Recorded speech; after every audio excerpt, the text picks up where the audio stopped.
guys, we are live. Yes, and I'm with Kaylynn here. Hi. Dude, I have not seen you in like, I want to say like 2 years. No, years or even something. longer. Even longer. Like 4. Probably 4. And you guys, the reason why I am bringing her here on my 7th episode of Inspiring You for the Win is because I am seeing transformation and she's choosing to share it on social media. See the power of sharing yourself on social media? I would have not seen what you've been up to. I know there's like personal stuff, but all I see is the energy she's putting out there and your story, and I just feel it. Thank you. Because I am on the self-love journey as well, and you're like, I saw self-love activist, and I'm just like... Yeah, that's me. I'm chasing it right now hard, everything that I can. Oh my gosh, and like that's literally what got me out of my hardest like downfalls, you know, emotional breakdowns and stuff like that. But you guys, this is Kaylynn, and I met her, through open mic night. See, talking about exposing yourself and putting yourself out there, like open mic night, and you were talking about, it was related to self-love too, something with being a woman and like just loving yourself or something like that, but it totally resonated with her. I have a lot of poetry that I put out there, so I don't know which one it would be. Yes, poetry. Hi everyone, hi, great seeing you guys on here, you guys. I will put her link to her Instagram because that's where she's at. I don't know where else people can follow you, but I will add Twitter. Twitter. Facebook. But mostly Instagram. I would say that's like my biggest tool. Yes, your biggest tool. But since then, I somehow added you on Instagram, I think, and we connected. We had like one coffee date, I think. Yeah. That's the last time at the temple, and then that's it. So I have kind of like a random question. It's kind of like an icebreaker question. Okay. Okay. This is about being just raw and real, but it's a really simple question. So like in 10 seconds. Okay. How would you describe yourself? Ooh, I am learning, I'm growing, I'm exposed, I am connecting, and I'm being as real with myself as possible from the inside out. Ooh, I love that, you guys. I love the icebreaker because it's just random. My heart is racing. I didn't know how I was going to answer that. What is the best experience you've had that you can think of on top of your head right now? Like in life? In life, and just what was one of the best experiences you've ever had? Best experience I ever did for myself was go to India last January. It was life-changing, spiritual journey. Needed it to connect with myself outside of our world that we have here in America. That is so insane. See, I've never done anything like that, so I just, kudos to you. And what's the worst thing that's happened to you? Ooh, I think the worst thing that's happened to me was self-inflicting a victim mindset on myself for the majority of my life. So I think it was pain caused from outside influences that I chose to hold on to for too many years. So I think the worst thing that I ever did for myself was do that. However, now I'm using it as a tool to grow and learn. Oh my gosh, I resonate with that so much. My heart just dropped when you said that. Because, well, see, this is why I'm really doing it. Like, and for an example, I go live every single week.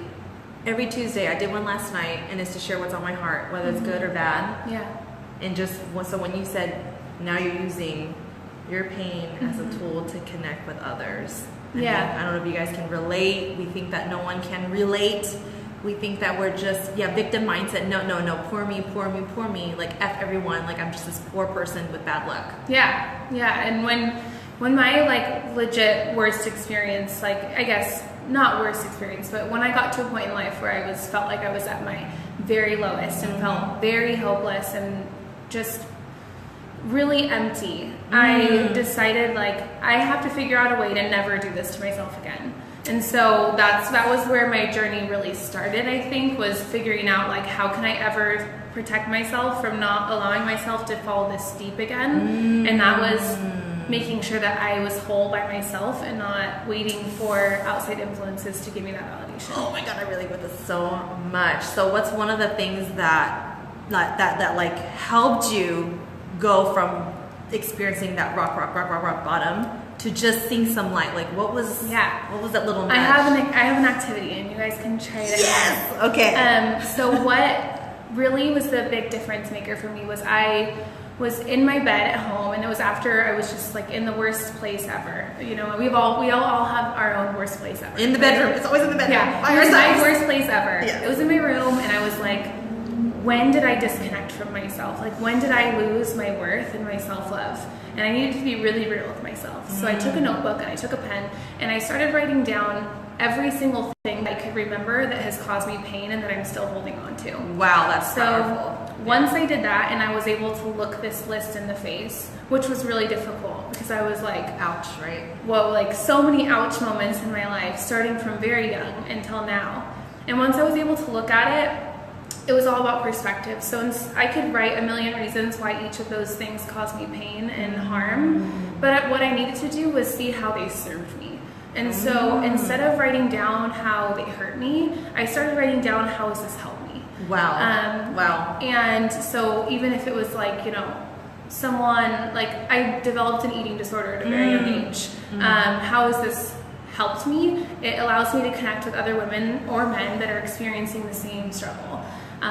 It allows me to create a better relationship with myself. That way when I have kids, I can teach them how to love themselves from a young age and not turn to things like eating disorders and unhealthy ways to love yourself. So what helped me was just writing down things, being really honest with myself, and finding gratitude for them. Ooh. Even when they were like the most painful. That is a powerful activity, you guys, because you're forcing to look at yourself. And who teaches us these things? Like, I wish they taught this in school. Yeah, that's my goal. That's my goal. Oh. Yeah, so that's my dream. I don't know how that just came up. But. Yeah, that's my dream. Okay. Working on it is to travel to high schools and talk to young women, which, you know, I connect with on a deeper level because I am a woman. So, yes. About self-love and how to connect with yourself. Oh my gosh. Yeah. This why I'm so grateful to stay connected, even if we only talk like at coffee once. But no, we're gonna talk more often. That fuels my heart because, I'm just thinking from my head. Hi everyone, because you realize a lot of that stemmed from childhood, Yeah, a lot, multiple things, but so much of it was at a young age that I just never addressed, and it was like, hey, you know, you got to be strong and move forward. But there was no healing tactics that were taught. Yes. So the only tactic was to move forward and bury it. Right, and like, I don't know if you had support. I didn't have any support. I did have support, which is the interesting part. Is I have a wonderful parents. I have very open and honest parents that I could have talked to about anything. But there was not vulnerable conversations in our household about things that if they didn't know I was going through it, we weren't talking about it. So how do we navigate how to teach our kids and talk about things that might happen, that they can learn to have grace for people that are going through it, or grace for themselves when they end up going through it. So I think it's just conversations that aren't normal household conversations, but are important conversations. Yes, and this could be a huge teaching thing for parents too, because, for an example, me and my parents, it was a disconnect that they just play the parent role, like that's it. You know, anything else that's uncomfortable, it's kind of like, that's bad, just stay away from it. That's bad, just stay away from it. So it's like, but when I went through it, I didn't have anywhere to go. Except for my friends that are the same age, going through a similar thing. That was the only support, you know, but as far as like tools and stuff. Why we need to talk about it is because when you don't talk about it, that's when shame develops. And shame is really, really, really harmful as we grow up and even as we're older to have inside. So that emotion itself can be the most draining, and that's why we got to talk about things. Make them more normal. Yes, like it's okay to talk whatever about. Normal is, but you know, normalize them enough to talk about it and be open about it and not be ashamed of it. No, I love that. And just recently, I met some really great friends. I've been dating for friends, been taking out coffee dates and stuff. That's what, you know, we're dating right now. But that relates to just the friends that I have now that are really actually in my life. We can just go straight to vulnerability. You know, and it's normal. So when I don't experience that with someone, it's like, I can't function. Can we go deep? I'm gonna go deep. I'm just gonna go, you know, like I'll see where you're at, like, can we go deep? And if it's like, oh, I was like, okay, we're not there yet. We're not there, you know, I'll come back later or whatnot, you know. No, it takes time, it takes practice. But once you start being vulnerable, and I was writing about this today, it's hard to not be vulnerable. There's no part of you that wants to be shelled or inside, like kept inside. You're like, I have to be exposed, I have to be open, I cannot be locked in anymore. So once you start doing it, it's a healthy addiction. It is a healthy addiction. So what's your favorite self-love practice? I mean, just talking about like loving yourself and stuff like that. Like, you know, for the viewers who follow me, I talk about this all the time. But what is one consistent? I'll tell you.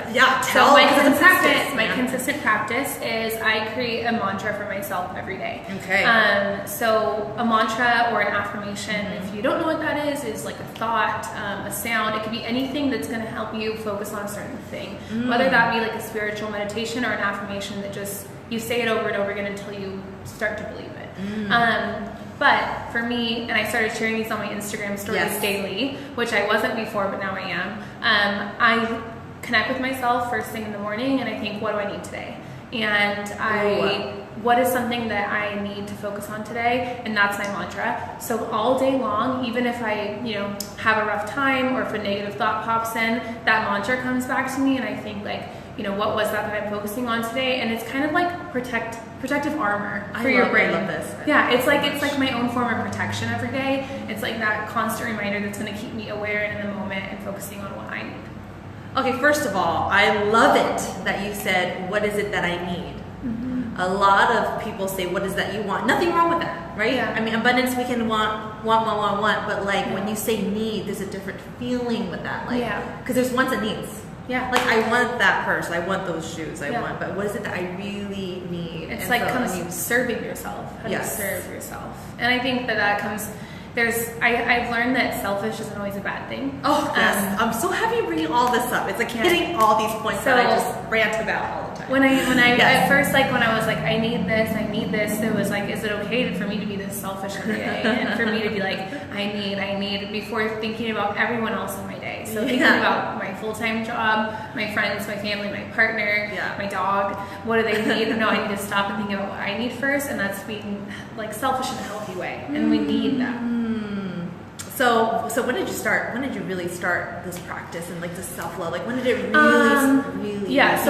Really start is an important thing, because I think that I've dabbled with self-love my whole life, which I think we often do. It's like this, I love myself because I lost 5 pounds.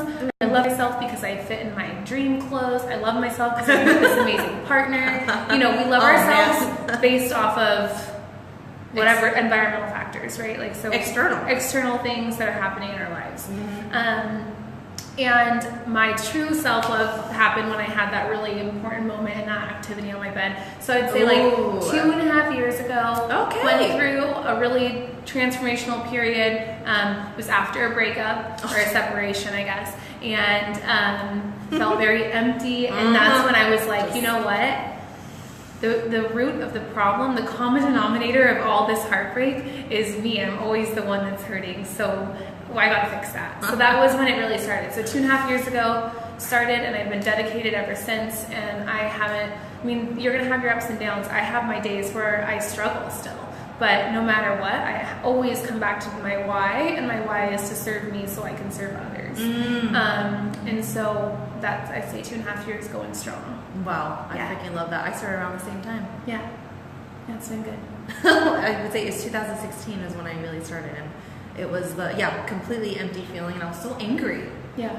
I was like, seriously, like how come I can't I know what I need to do, but my emotions won't let me, because I'm so attached to this love that I had with someone. Yeah. And that's all I knew. Or from other people. When I'm alone, I would go to people. Alone, go to people. Go alone, go to people. And it's just like, what's wrong with me? I can't even deal with myself right now. Totally. And I think that came with not healing or not addressing all of these things that I had, these voids inside or these empty parts of my heart that needed filling.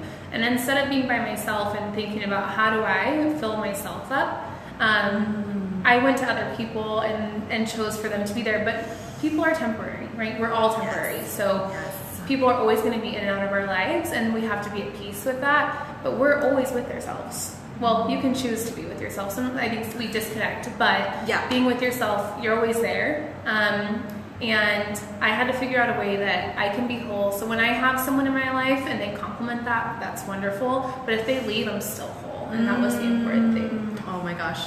I relate so much, because I started asking myself questions. Is it even possible to feel that way? Yeah. What if I was like, let me just not rely on anyone anymore and just like literally by myself? Yeah. Oh my gosh. That was a question I had to ask myself, like, what is alone? Like, do I know what alone is anymore? Can I sit with myself for more than 5 minutes, Those were questions that all came up in the beginning of my journey. Yeah. Do you relate with, so I had an experience where I'm so used to going to my past lover's like house, like all the time and sleeping there. And I remember driving home and I was like, this is so weird for me to drive home to myself right now in my own bed.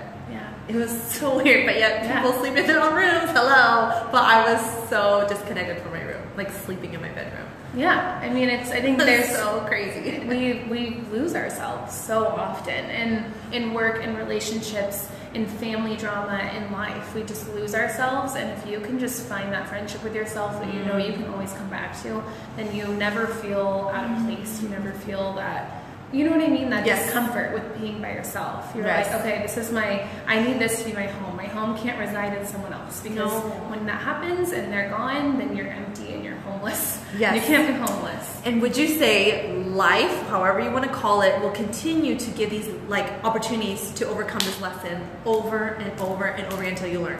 Totally. Like, how many times must we go through heartache and like feeling rock bottom until we feel So I always like love saying, if I'm not learning, I'm not living. That's like one of my favorite little comebacks to myself. So whenever something happens that's challenging, I'm like, okay, I'm learning, I'm living. But I'm a very firm believer that life is going to serve you the same thing over and over again, even if it's in different forms, but the same thing, until you address what you need to address with that. So part of my healing journey was waking up every day, and I would be like, instead of distracting myself and numbing myself, of going out partying, drinking, or distracting myself with work, what do I need to feel today to move on and heal tomorrow? So that's something that I was, for my self-love journey and my healing process, was really being open to the discomfort. What do I need to address today? Because when you can address it, and then you can move forward. But life is going to serve you things until you address the thing that needs to be addressed. Yes, you guys will see that happen, and you're going to have that conversation. It's like, oh, here it is again. Am I really going to, do I want to be comfortable and fall into that bad habit, or just such an intense moment?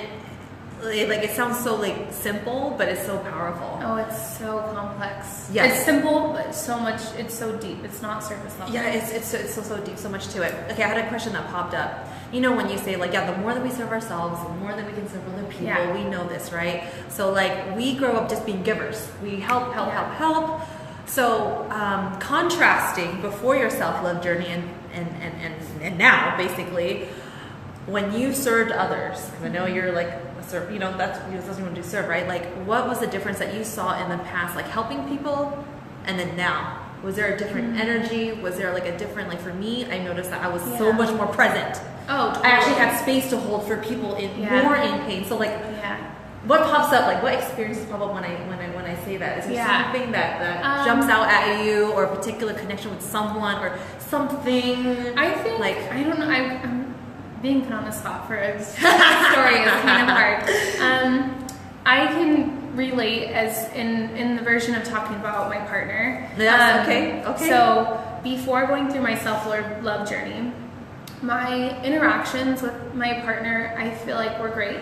Yeah. Everything was good. Yeah. And I was always serving, but I'm not sure, I wasn't serving from a space of complete fulfillment and ability to pour out, I'm overflowing with love. It wasn't that. I was needing the same pour back into me. So it wasn't coming from a space where I was just giving. I needed to give, but I also needed it back, which is a fair, right? That's fair in a relationship. Who has been through this? Seriously? Me so much. Seriously. But I think after going through my self-love journey, I'm so much more selfless. In my interactions with my partner, I give because I have so much abundance in my love, and it's overflowing internally at this point that I have enough to also teach them and help them when they're in a hard time, instead of being okay, I know you're having a hard time, but I'm having a hard time, so I can't help you right now. Instead, it's I understand you and I hear you and I get it, and I want to fill you up because I have that space to take on your emotions too, and I'm going to allow you to just pour them out. Yes, last night I was sharing a powerful experience. Just yesterday there was a member here, and I've been talking to him more. I just see greatness in him, but I can see that he's also stressed the F out, right? Yeah. So I had a one-on-one talk with him, and then earlier in my day I've been focusing on drinking more water. Nice. Got what was it called? A UTI infection.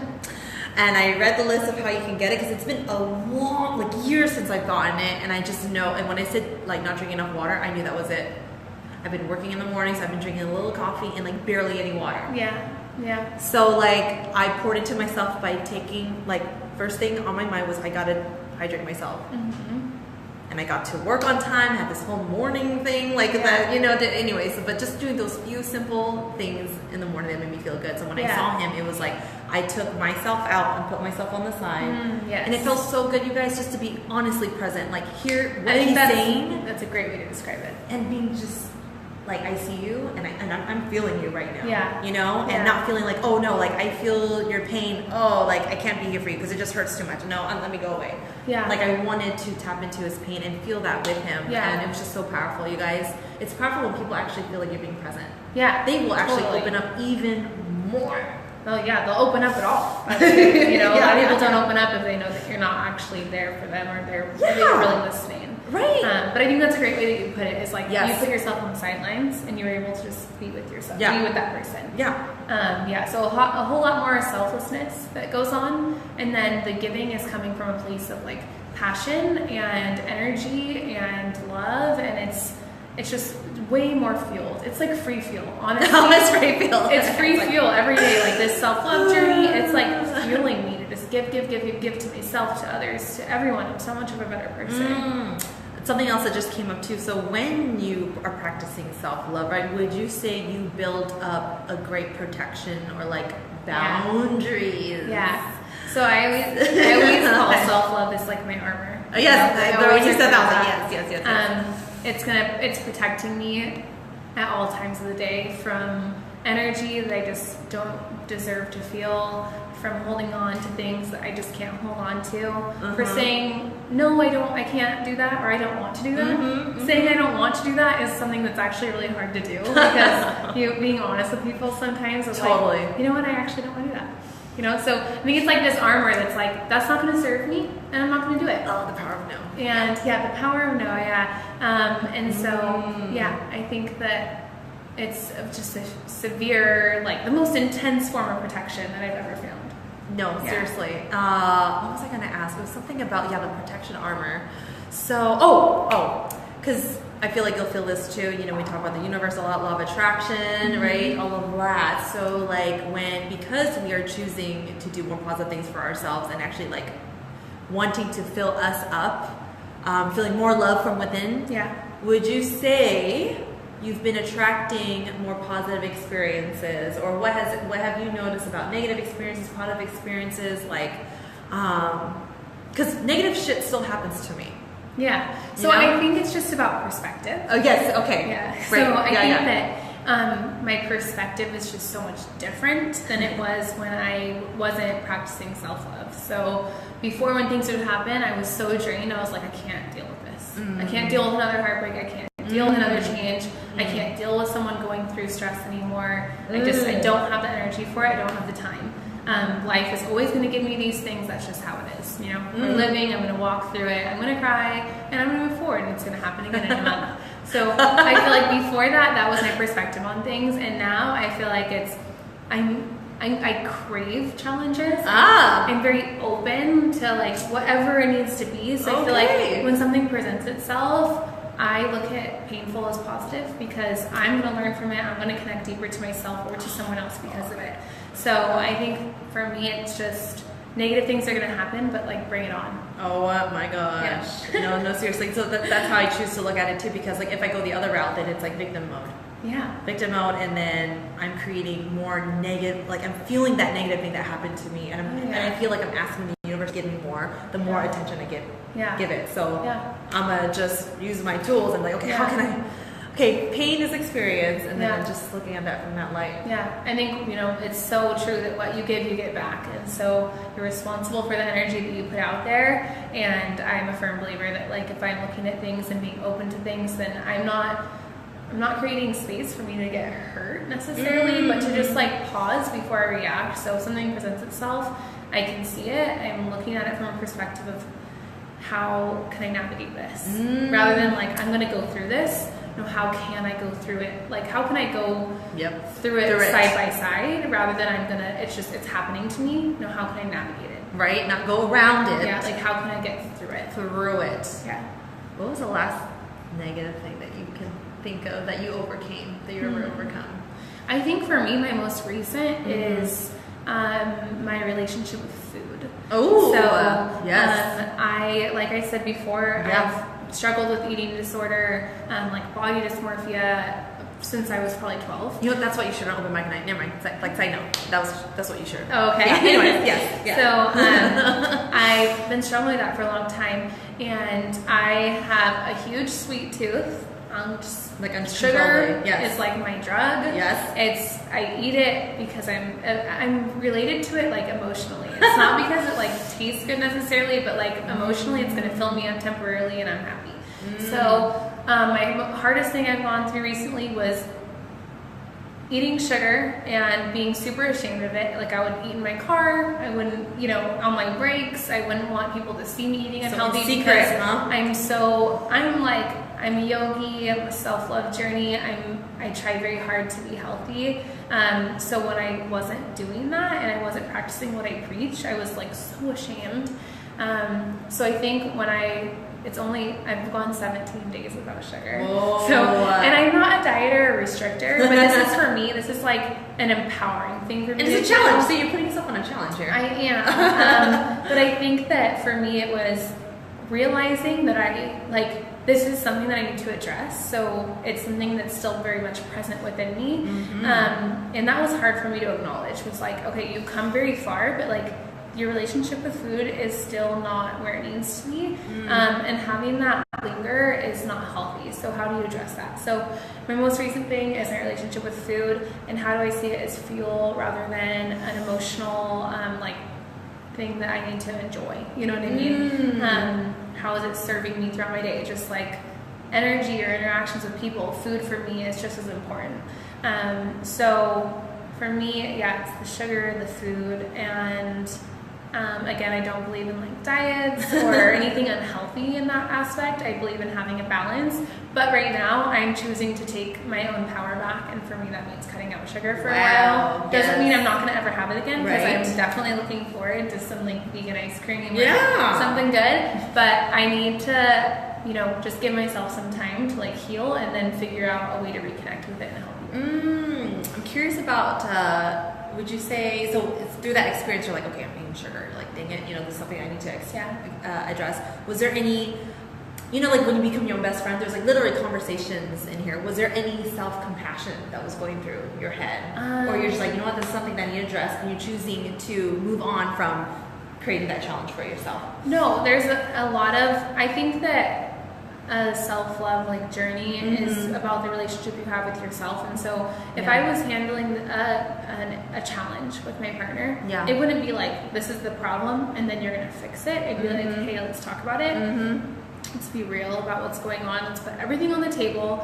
Because I'm coming from a place of love, I'm going to have grace for this topic, that I'm going to serve it, I'm going to address it from a place of love and compassion. I'm going to be patient, because I know things don't all happen overnight. And then we can move forward, and then just every day take it one thing at a time. So I think I view the things I have with myself and the things I go through the same way. So the challenges I have, I've formed a deep relationship with myself, so I need to address things the same way that I would anyone else that I love. I need to do that with myself. So yes, first and foremost, it was address it, have compassion for myself, have grace, understand that I'm human, I'm always going to walk through things, and this is an opportunity for me to connect deeper with myself and those around me, and women or men that are struggling with food and eating disorders and those kind of things. How can we, how can I get through this and be better for it? So improve. Definitely was a lot of compassion and working through it, and self-talk, positive self-talk. So yeah. It's lovely. Good. Awesome, right? Because we have these shameful moments. If you guys relate, you're like, I cannot be in public right now, I'm having a moment, or I just want that sugar or whatever. I just know that speaks to so many people. So kind of towards the last question, what's another way of saying what's your mission? You're on social media, and I'm on the same path too. It's like I am putting myself out there, and it's personal. I found healing through myself, so I want to help to heal other people. And I got to show up, and the more I showed up, I feel like I'm connecting. I'm allowing that platform for people to connect with me. So how has social media served you? How has social media served you? That sounds general, but whatever comes up, I think that there is a lot of beauty in social media right now with the way it allows us to connect with so many people. And that can be good and bad, right? There's a lot of people that use it as a platform to display maybe things that are not really attainable or unrealistic ideals of body image, life, whatever that looks like, finances. Totally. But there's a lot of people now, there's like a whole new generation of people that are just being really real and being like, this is what my life is, and I'm gonna just put it out there. I'm gonna be super confident in it, and I'm gonna tell people it's okay. So, social media has been good for me because my mission is to be a self-love activist, a personal worth influencer, and I think that for me, I use social media as a way to be really open and honest with my journey. I get so many messages, and this is why I'm fueled every day to keep doing it, is that I get so many messages on Instagram or Facebook or phone calls, whatever it is, that people saying, you know what, like, you putting yourself out there has allowed me to just like love myself and heal myself and like walk through my journey with like less shame, whatever that looks like, you know. Or I go to your page every morning for motivation. I use social media as a platform for good, and a platform for being real, as real as I can. And my mission would be to eventually be able to take this social media platform and go to speak to young women, especially young women, but women in general, just about self-love and connection to yourself, body positivity, self-worth, all of the things that we need to talk about. I love social media. It's been amazing because I get to connect with people like you and everyone that's been able to watch this. Thank you. It's a powerful tool when you use it for good. Yeah. You know, one thing that I've addressed before is I kind of started falling into using it as a validation tool. Totally. You know, you got to make sure you're not using it for a self-validation tool. You're using it as a platform to express and connect, brand, whatever, you know. And you got to be careful, you guys, because it's like you're on social media. You do. You know, it's your diary, but then sometimes you're like, okay, knowing the right time and place to check it. Yeah, I think it's like what I always think about, like, and it's what is my why? Why am I posting this?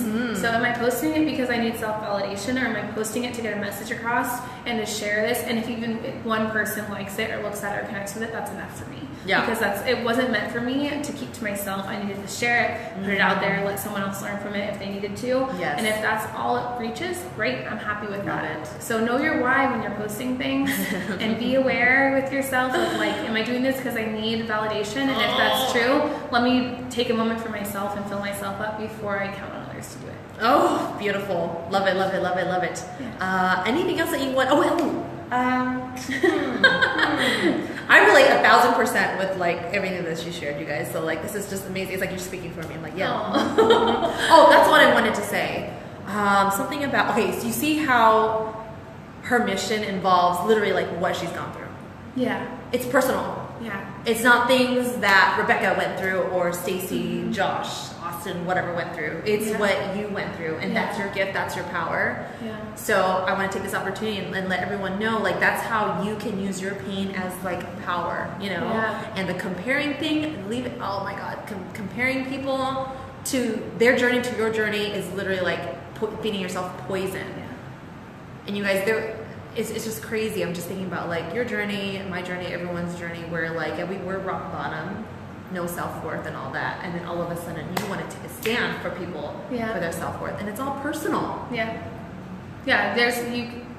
You can't give something if you've never owned it, learned it, or experienced it. You know what? It's empty. There's no weight in that. Yeah. But and you know what comes to mind? Like, you know what I call that? I call that fakeness. It's fake. Yeah. It's fake. It's not coming from a place of realness, like real, true experiences. Anyway. And when I talk about free fuel, like that's passion. So when you have passion, you're gonna have an endless energy to give on that topic, and to even if this becomes my job, my full-time job, which I pray that it does, and I trust that it will. That I will forever, every day, I'll be motivated to do it, and even if I'm tired, I'm going to still love it because I'm passionate about it, and I've learned it and need to grow and share. And so that's the important part of finding your passions and using your, natural born gifts and experiences to spread your message. Totally. The words just came up like your passion needs to be personal, or passion is personal, or like totally personal. Anyways, all right, you guys. So yes, again, she uses Twitter. You guys can find her on Twitter and mostly Instagram. Mostly Instagram. Okay. We'll share it. Okay. Share all the things. Cool. Thanks, guys. I want to thank you for your time. Is this your second time live? Yeah. First time Facebook Live. Second time live. Oh. So I was first time freaking Facebook out Live. before we went live. I was like, what do I do? Tell me what I do. So I don't know what to expect. I love it. I told her, she's like, what should I prepare? And I was like, you know what? I just want to keep it raw and real. Like, we're literally going to just catch up and just, I want to, of course, I want to highlight your journey because I resonate with it so much, but I love it that you're down. This is nerve-wracking, but okay. Oh, yeah. What has been your experience being on Facebook Live? Like, from before feeling about it till right now? No, it's been really good because you are really good at this. You just kind of navigated it and you drove the ship the whole time, and I was like, okay, good job. I'm just gonna wait for Quinn to ask me another question, and then just be real. I'm just gonna let it out. No filter, no scripts. I'm just gonna talk and not worry about it. Whatever's supposed to come out is gonna come out because one of you is supposed to hear it. I love it. Yeah. Exactly, I love it, and that's what I tell people: is like just trust the process, and I will guide it. Just I'll lead and just Thank you for trusting me. Thank you for having me. All right, you guys. So this is what I've been committed to, and I just kind of started. Like, I'm committed to highlighting someone every single week and inspiring you to win. Go out there and win. I will always highlight the small wins because what the heck, big wins are what the hell, it's too big, and then we can't get there. Little wins have to happen before the big wins. I know, and it's those little things. So that's what you can expect from me. I'm always gonna highlight the small wins because I know that's what it took for me to be here, and I know that's what it took for you to be there. Yeah. We don't talk about it enough. We don't talk about pains enough. All of that. But yes, so I'll see you guys next week. I don't know who's gonna be here next week, but somebody. So, all right, you guys, thank you again for your energy and you willing to be vulnerable and honest. This is so much fun. Yeah. Bye, guys. Bye.